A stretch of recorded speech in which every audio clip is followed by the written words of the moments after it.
Akashvani Imphal Rk.Gorani na pau pajari ahanbada maruiba pau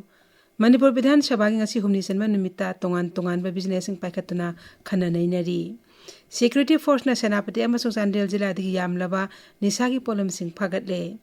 Pradhan Mantri Narendra Modi na ngasi Tamil Nadu gi Tiruchirappalli amasung Keralamgi Ernakulamda tongan ba thoram singda saruk yagani amasung Civil Aviation Mantralay na haidi haujuk phawda nongchup Asia digi miyoi lesing tareka samri rom Bharata purakre hayeng sumakata na miyoi kya puthorangna ba thorang tauri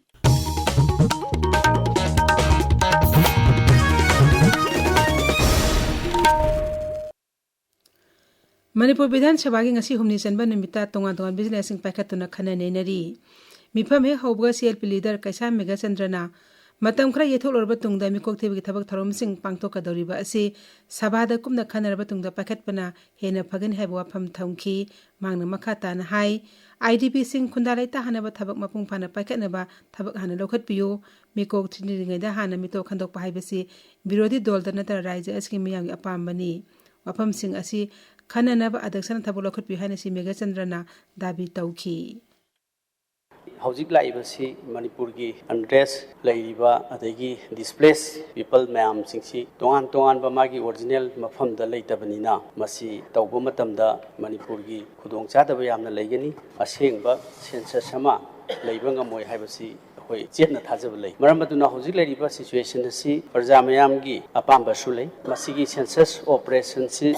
honorable speaker na masi house sida hoi khanaraga masi defer tawnanaba madugi house sida khoi warep longminaba machangi masi opposition khaki nate sir ruling khaki problem sunate opposition gi sunate Manipur da leriba hujik tangdu leita da basina maram workanda masi thamjabani sir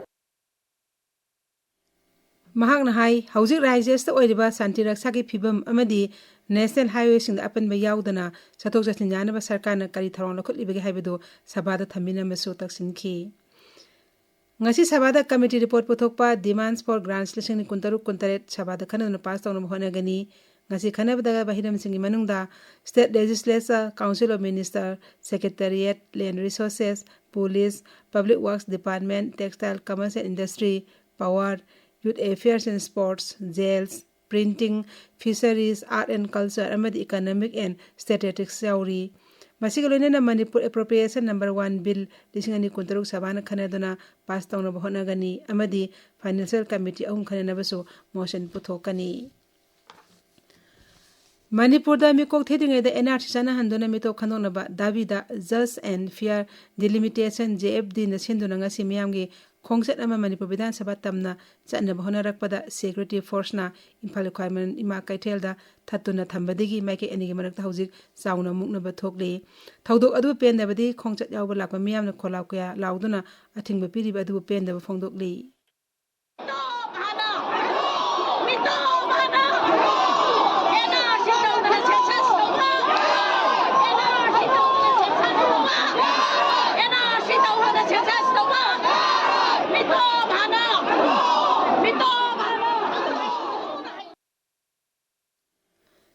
Senapati Zilla gi Maram Police Station amasung Tarataruk Suba Assam Rifles na Senapati dagi drug puthok posin tawba mi hum phare makhoi dagi kani kilogram tara gram kontra truk su phare hairi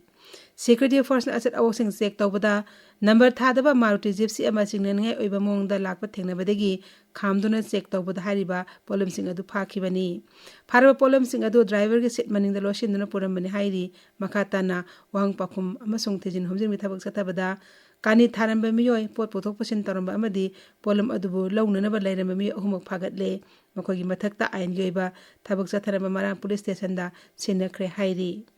Amarom da Chandel District Police na sakpi karong area da drug pothok pasin tawre haibagi akaknaba paw ma phangbadagi mafam aduda nifom doisuba Assam Rifles ka punna working check tawbada Maruti Eco Van amadagi sapon cap yankhani pan haptuna puramba brown sugar singjadu phakibani hairi Polem sing adu more ward number 2 dagi mi ama sung Technopol jilagi kholoi phai dagi mi anina puduna chalambani makhoi dagi sel oina lupa lesing ni phomanga chani phagat le brown sugar purama eco van aduga loina mobile phone sing amadi gari gi che sang su phagat le hairi National Highway Contractorate Imphal Jiribam Lambida नोंमदा तंगाई Fadna चंगबा पोलमसिंग पुबा गाड़ी मरफु निपान ngasi ayu security ki akanba special thronglen Imphal da thokre khogi jiribam paungmi ngathem besajit na hai gari sing adugi manung da LPG puba taramathoi petrol puba taramathoi diesel puba gari ni phuni thoi kerosene puba gari ani cement puba gari mari FCI gi pochai puba gari mapan amadi atei pochai puba gari sing yauri Laimayu Ragumani Sarma Charitable Trust na sinba tarataruk suba Ragumani Sarma lekhidebagi kumon thorom ngasi Imphal gi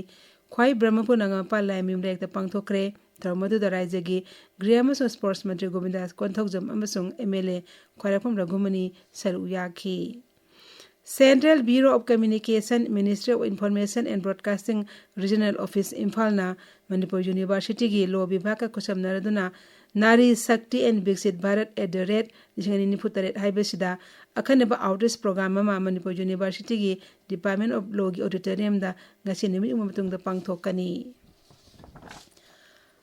Mind and Body haina mingthonba solo art exhibition ama ngasi numdang warim dagi thasi taramanga phawba Imphal Art Gallery da pangthoklagani exhibition as ayek palai kontra hena utkani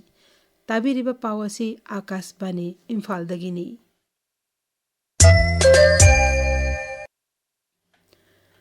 Pradhanmantri Narendra Modi na ngasi Tamil Nadu gi Tiruchirappalli amasung Keralam gi Ernakulam da tongan ba tharomsing da saruk yagani Pradhanmantri na Keralam da Akhila Kerala Divara Sabha Golden Jubilee tharom da saruk yagani mahakna Keralam gi Ernakulam da lupa koti lising taraga sanipanong gi tongan ba sakho thorangi project kharagina sangagani kharagina uri uyung tamgani tungda Pradhanmantri na Tamil Nadu gi Tiruchirappalli da lupa koti Lising mangaga satruk yang khairong project kharana sangagani project sing adugi manung da petroleum natural gas lambi amasung railways yauri Sri Modi na Amrit Bharat Express ani yauna tongan ba rail gari manga sulam thagani ngasi lam thagadori ba rail gari sing adugi manung da nagar koil digi salapali phawasian gadaba Amrit Bharat Express amasung Podarur Dhanbad Amrit Bharat Express yauri Indian Med Department na hairi Manipur yauna awang nupok lamdam gi mafam singda hayeng akan banong le nusit chitlaba yai phibam asi Bihar Odisha nongsu Bengal amasung Jharkhand su mayuk naraba yai Jammu Kashmir Ladakh amasung Muzaffarabad ta hay akan banong su gani amaromda Gujarat ke Goa Vidarbha amasung nongsu thangba Rajasthan da kahena sama mayuk nagani Civil Aviation Mantralay na hairi Nongsub Asia da hauji ori phibam asida aeroplane paithok pasin tawbada asu engam thoktanba komna yengsilli irang nanglaba lebak singda bharati aeroplane paibada asu engam thondaba sarkana akan mathabak laukhatli mantralay na thokpa chero lamada hai hauji phawda nongsub Asia ri mioi lesing taret ka chamri rom bharat purakre masigi mathakta Air India masung India Air Express be aeroplane sing haying Riyadh tagi awab nanglaba mioi sing lebak asta puthora kani Nongsub Asia ki hauju oigliba phibam asing matangda Bharat ki mapal thorom mantri Dr. A.J. Shankar ga German gi mapal thorom mantri Johan Wadiful amsung kha Korea gi mapal thorom mantri So Hun ga wafam kaya khanaki unaba aduda kha Korea gi mapal thorom mantri So Hun hai Nongsub Asia da hauju oiriba phibam asida sel thum amadi maleng gi ngak sel gi phibam da asuba chaitheng ama piri mangna hai Lose masing unaduna hauji oiriba phibam asiki matangda khanaba asina phibam phagalhamda achoba kanaba ama pigani social media thagalakpa warol amada Dr. Jai Shankar na hai orekliba phibam asida leibak sing adi mapal thorom mantri singa mahaka tattana pau phaunari haujik aroibada maru oiba pau amuk hana Manipur Bidhan Sabha gi ngasi humni chanba numita tongan ba business sing paikhatuna khana nainari Security Force na Senapati amasung Chandel Jilla di yamlaba nisagi polam sing phagatle Pradhanmantri Narendra Modi na ngasi Tamil Nadu gi Tiruchirappalli amasung Keralam gi Ernakulam da tongan masako thorangi